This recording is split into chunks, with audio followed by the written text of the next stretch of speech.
Hey guys, welcome to the Dr. Carter Fit podcast, The Dog Doctor. Today we want to talk about what could be a controversial topic, but it's definitely a essential thing to talk about. Dog breeding. Should you breed? Should you not breed? Why versus why not? Now, as a veterinarian, just to give some background information, I've been a dog breeder for over 20 years. I've been a veterinarian for almost 10 years.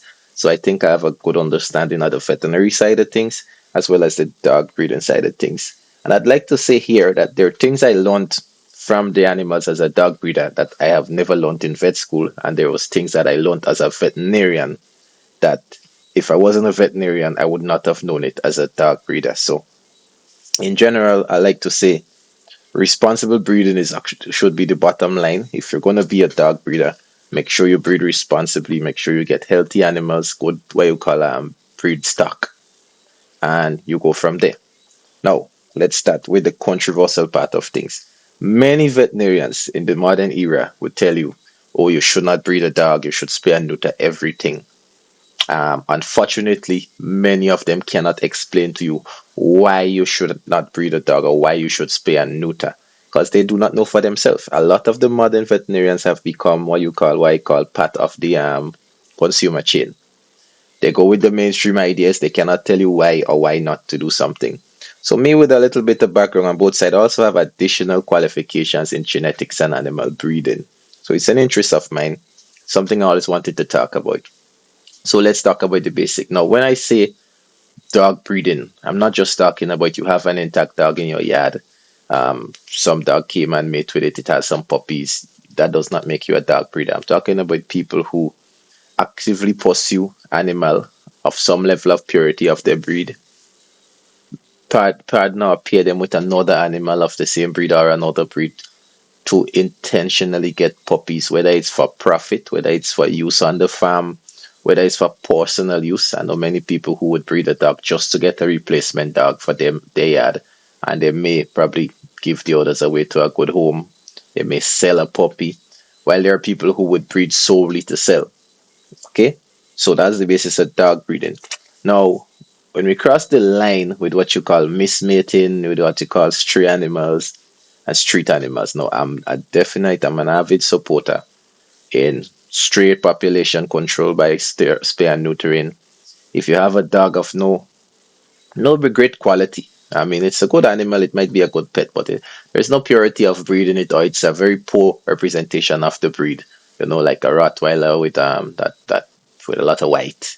A German Shepherd with some other problems. These dog breeds that are common, mainstream breeds, that does not represent the breed. I think ethically you should sterilize that animal and remove it from the breeding population. So I'm an avid supporter of that. The other thing you have what you call breed specific illnesses. So you may have large breed dogs who come around with hip dysplasia, dilated cardiomyopathy, that's iron large heart, a lot of other large breed dog problems. Now, these dogs should be eliminated from the breeding population. You don't have to put the dog to sleep, but you can sterilize the animal, or in some cases, for the health purposes, you may leave a dog entire. Like my Mastiff, for instance, I have an Italian Mastiff, he's 150 pounds at least. Um, a dog of that caliber and size, even if I had no intention of breeding him, I would have kept him till at least 5 or 6 years before sterilizing him. He's now 6 years. I have not sterilized him as yet. I have not bred him as yet either. So some animals you may leave them intact if you can manage the situation properly for the health benefits of the animal. No, that's another talk for itself. Today we're talking about breeding specifically. Soon we'll be talking about whether to spay or neuter. That'll be a big talk there because there's a lot of conflict there too. So back to breeding. Why would you breed? For the same base. We breed, dog breeds all came about for some useful purpose. Unfortunately, in the modern era, it's more of a fashion statement, or most people who have dog breeds do not walk their breeds anymore. So, for instance, you may have a walking dog which was made for maybe protection. People do have them as guard dogs, but you might have a hoarding dog which was made to hoard livestock, and you have no livestock. You may have a bird hunting dog like a setter or a pointer, and then you never go hunting. So you have these dogs that was bred and have function a certain way, but you keep them as a pet in the house. Now that in itself is a different discussion, but For the people who keep these walking dog breeds and sporting dog breeds who were made to commit a certain function, and you're no longer using them for that function, they would lose some of their ability to do that function. Like a Labrador, for instance, which is a good gun dog, which would retrieve a bird or a duck, and then you breed it again just for its look or its size or its color, it may lose the functional ability that it was initially bred for. So a baseline we're thinking here, if you're gonna be breeding a dog or you're interested in a certain dog breed, know that there are dog breed classes. The class came for a reason. There were like functional breeds, which would be a walking dog. There were actually non-sporting dog who was just bred for the looks as a companion animal. And there are certain breeds who are very good companion animals, and if you're going to be breeding those breeds of dog, just make sure they meet the criteria of a companion animal. Like you wouldn't want a dog that would bite a child and say you're breeding it as a companion animal and it should have zero human aggression, for instance. And yet the dog is superhuman aggressive. You should eliminate that dog from the breeding population. There's a lot of responsibility come as a dog breeder. I always say, create an animal. Never breed a dog that you would not keep for yourself. One, and always create an animal that if you have to go back to that person to get a pup, you could get it all the time. That was my ethics as a dog breeder. I used to love because if 10 years later I need a dog, I know this person got a dog from me back in the days. It's many years since I actually done a breeding, but it doesn't change the fact that I have over 20 years experience as a dog breeder. Don't try to guess my age here, but I do. Actually, I was breeding since my early teenage years. I used to breed fish and other animals. I used to supply the pet shop with fish actually, and I could go back to someone who bought a fish from me many years later and repurchase the genetic stock that I gave to them. So that means I had a standard that I kept, and I kept the same thing with dogs. I believe international breed standards are there. If you're going to be breeding, you're going to look, at least if you're interested. Let's take it like you're someone you've never had a dog before. You're interested in going into dog breeding as a business, okay? Which is a fair business. What you need to do, what you need to know. First of all, make sure you have the proper facilities. You need a clean environment. You need space. Some dogs would need more space than others. Some dog may not need as much space. Some dog would have exercise requirements. Also, look at your local legislature. Different places would have laws prohibiting ownership and breeding of certain breeds of dogs. There's a lot of banned breeds. I'm not going to mention banned breeds here because wherever you're listening to this from, go to your local veterinary ministry or somewhere to find out what breeds are banned, what are allowed to breed, or what you can import slash export. Because no matter where you are in the world is a really open place now. And if you're going into dog breeding, you must always think of creating a quality animal that can stand up to any of its breed in the world. And if you think like that, the quality of the animal you're going to bring should be of a high quality. I've known many people who imported dogs that could win at any international dog show, went out there to the big countries and they stood up against quality pups from quality dogs. They represented the breed standard to the letter, and those are good. The flip side though, and what you have more commonly is a lot of people who just breed a dog for the profit. So I would not to bash a breed, but I use the American Bully for instance, which is a pretty commonly bred dog at this stage, since with the bans on certain pit bull type dogs. And anything that's anything now, they would just breed. There used to be styles like a pocket, a medium class, and extra large. And they were very responsible breeders in the early days. But because it became a mainstream breed, everyone everywhere is breeding it. And then you have all sorts of things that do not represent the breed standard. You have dogs who are now human aggressive. They were never a breed that was bred to be human aggressive. You have breeds such as the Labrador Retriever, again, which was a soft moited dog, a good bird dog, a good corn dog, and then you have Labradors coming 120 pounds. I've seen a 100-pound Labrador like with no fat on it, and it was over 100 pounds because everyone wanted a Labrador, so everybody just bred and bred, and nobody kept to the breed standards. Now, breed standards were there for a reason. Most of these breeds were functional dogs, so they had to be a certain height. There was a certain color. The colors, if you're not too familiar with genetics, size of an animal, color of an animal, the way an animal act also has a lot to do with the genetics. So one of the ways of keeping lines pure and maintaining purity of breed, you have a breed standard. You would have. I used to judge at dog shows in Europe, and one of the things we do, like I judge American Bulldog, which is a descendant of the old English Bulldog, which was a dog which no longer exists technically. So the American Bulldog would be the closest thing to the old English Bulldog. And one of the criterias was it must be a brave dog. Regardless, the Rottweiler also have that as a breed standard. And as a veterinarian, I've seen Rottweilers out here who were cowing and running away.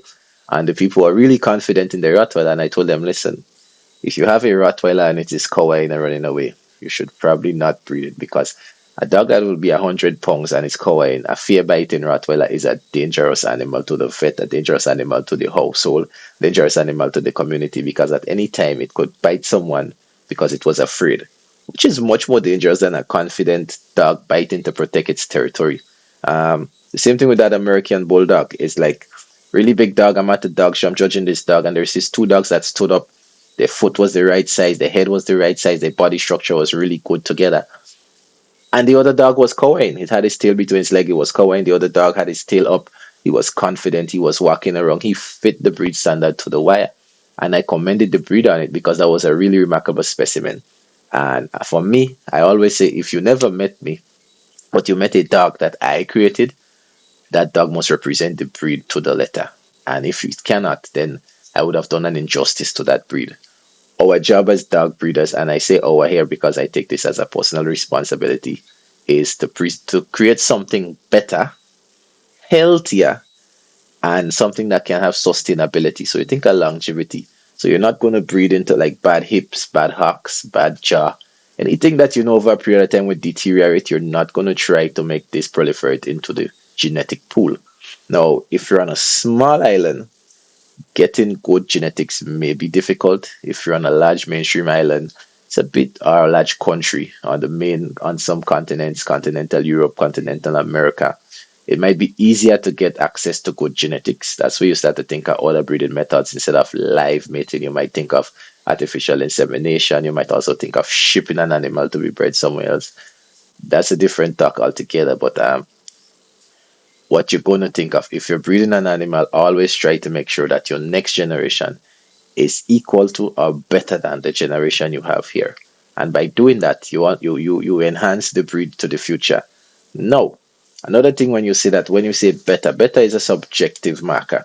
Because a lot of the small breed dogs and toy breed dogs were bred to be smaller, more compact animals, which had a lot of health issues.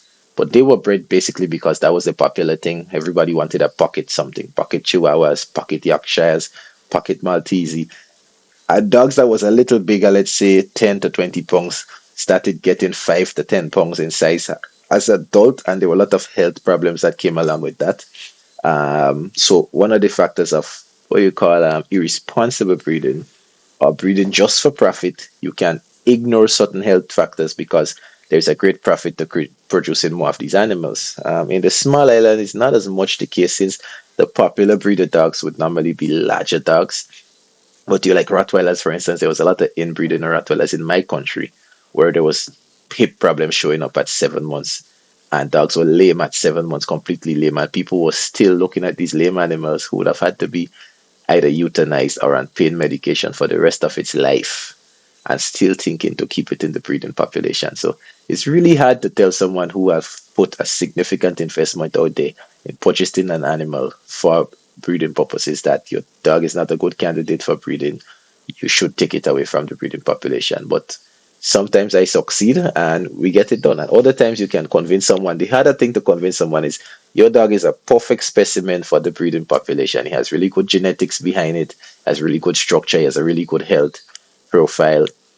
Let's try to get it out there in the breeding population. That's just as hard to convince people. So it's not always a one-way discussion. Another thing I've noticed to a lot of people, so you'd have responsible breeders with responsible dogs. I would like to consider myself a responsible breeders who would have like 10, 15, sometimes 20 dogs of various breeds. And may do a breeding once every 2, 3, 4 years. I had really good clients with really nice top class Rottweilers, but they would breed a dog maybe once every 3 years, do one litter, and then to keep one from the litter. And maybe other people can be privy to purchasing a puppy. And these people had the top quality dogs. But then the flip side, you would have another guy with a dog breeding the son back to the mother, was already came from inbred stock, has really poor structure, really poor genetics behind it, and has 2 litters a year.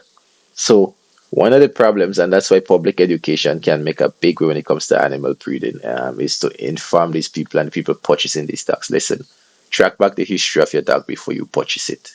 You're on a small island. A lot of these dogs may be related. Just to look, you see, okay, this dog was bred to its son, and his son was actually bred to his the mother to his brother before. It's like doubling bred, really poor genetics. The parents do not fit the breed standard. The hips on this dog is already poor. The structure, the top line of the dog is already abnormal. So you look for these things. Another thing which is also a controversial ethical discussion would be culling, which would be elimination of bad traits if you're going to be a breeder. There are some breeder dogs that has such good genetic pool that you can breed them for years and never have these bad traits or congenital abnormalities, problems at birth. Then there's other dogs who in a litter of 10 puppy, you might have two puppies that died at birth. You might have another two that you have to euthanize because they have cleft palate or some other thing that's in the genetic pool and show up in just a small percentage of inbred dog, like a cousin to a cousin or something like that. Where there are other breeds of dog, you can do all sorts of breeding technique. You have inbreeding, line breeding, cross breeding, pure breeding, a lot of breeding things, and you never have these problems. So you should do some research into it. There's loads of literature out there. I mean, when I started dog breeding, all we had was encyclopedias and books. Now you have the internet, you have everything. You have podcasts like this. You can leave a comment if you're looking at it on YouTube. If you're listening on YouTube podcasts, of course, um, you have podcasts, you have all sorts of access to information that you don't have to wonder anymore. Like in 2023, this is 2023, people should not actually be breeding unhealthy animals. It's not necessary. Now, for the argument of breeding versus non breeding, some people would tell you there's enough dogs in the world. Don't breed a dog, go to the shelter, adopt a dog. No, as a veterinarian, I would like to say that that's a silly idea. If I, as a person, wanted a Rottweiler, for instance, and I believe that is the animal for my family, I've done my research, I have the property, I'm ready for a Rottweiler, I've owned a Rottweiler in the past, maybe, or it's my first time owning a Rottweiler, then I think I'm responsible enough to go out there, get a healthy bred Rottweiler, and own a Rottweiler and keep it to the right ways. You cannot tell an individual, okay, they should not own this because you think that's your moral conviction that you want to take a street dog off the street. That's okay. But their conviction is they want this dog because that's the perfect dog for their family. That's also okay. So I'm not one to tell you you're wrong for breeding a dog or purchasing a puppy versus someone who's going to a animal shelter. On the same side, I'll tell you this: if you're not sure as to a dog breed or you just want to own a dog, don't just go out there and take the popular dog. The popular dog is not always the right dog. So right now, let's say there is a movie come out and Belgian Malinois is the popular dog, so you want one of those. Just think about the requirements for this dog. And I'm talking about the person purchasing the puppy. I'm not talking just about the dog breeder. The dog breeder would also probably do everything they have to do to make sure they set out a high quality animal out there. But you're going to go out there and purchase. The consumer is just as important as the dog breeder. If you're going to go out there, you're going to purchase a dog. You're going to grow. Think about the requirements for this animal, the health risks that might be available might be with that breed. Some breeds are more prone to different health issues than others. Think about the exercise requirement, think about the feeding requirement, the housing requirement.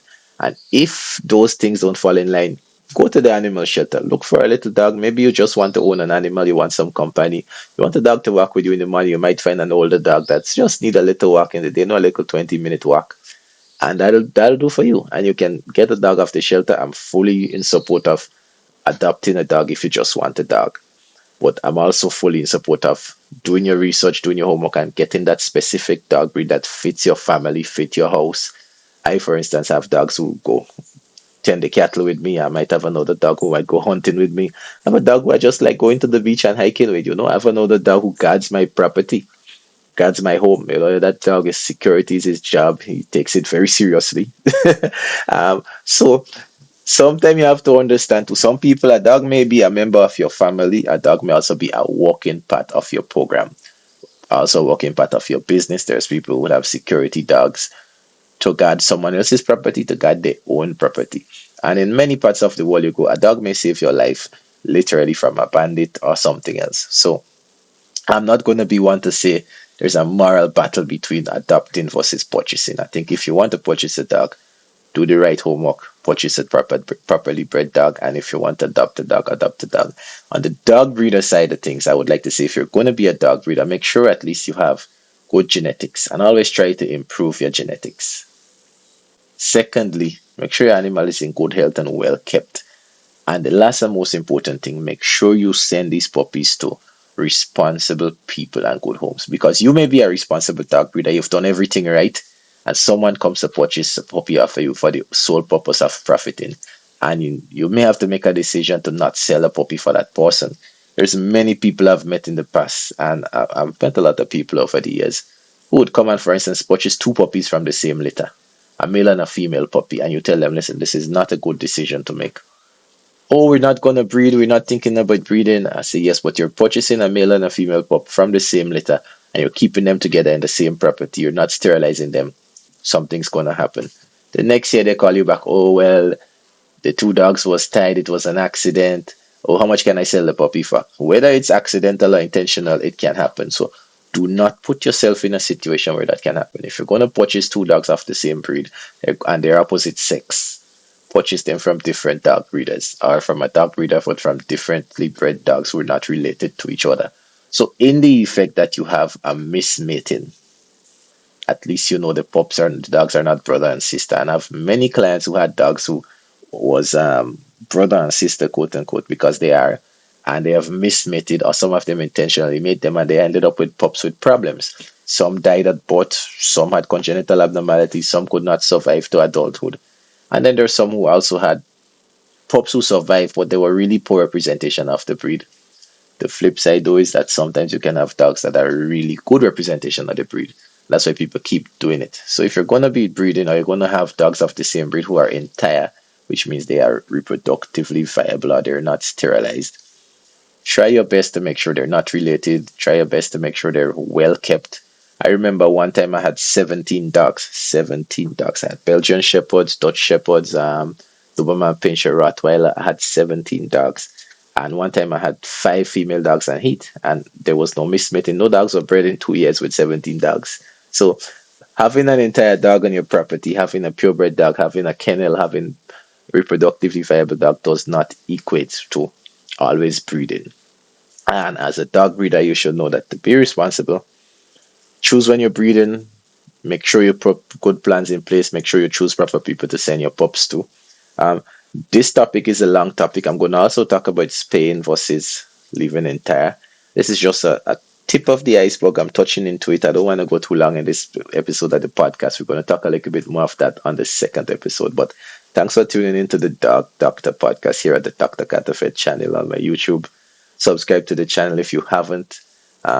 Leave a comment. Let me know what you think about this if you can comment on this. Let me know what breeding you've done if you're a dog breeder. The people who don't believe in dog breeding, I would love to hear from you as well. The people who think it's barbaric, the people who think we're exploiting these animals, leave a comment. I would love to hear from you as well. I love to hear from both sides of the argument because this is an interesting topic and we can do a lot with it. Thanks again and have a good day.